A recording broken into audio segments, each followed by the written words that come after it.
Ce garçon pleure sa mère, tuée avec 3 autres membres de sa famille dans un raid de l'armée israélienne à Khan Younes, dans le sud de la bande de Gaza.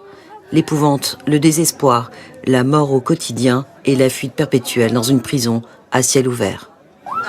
Ça fait 10 fois qu'on se déplace. Et à chaque fois, ça nous coûte de l'argent et du sang.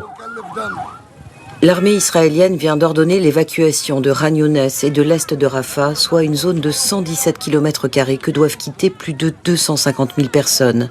C'est le chaos dans l'enfer, une évacuation au milieu des raids.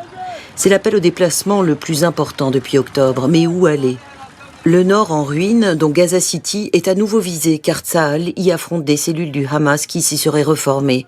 Des raids aussi sur le centre et le sud. Ils nous ont envoyé des messages vocaux pour nous demander d'évacuer les parties est de Khan Younes. Où doit-on aller? Dites-nous où aller, on ne le sait pas. On n'a pas de moyens de transport, on n'a pas de tente. Sur 2,4 millions de Gazaouis, plus de 2 millions sont désormais déplacés, soit plus de 80% de la population. Fin juin, le Premier ministre israélien Netanyahou annonçait pourtant la fin de la phase intense. Mais en visite hier à Rafah, le chef d'état-major israélien a évoqué plutôt une accélération, tout en se félicitant de la mort de 900 combattants du Hamas, rien que dans cette zone.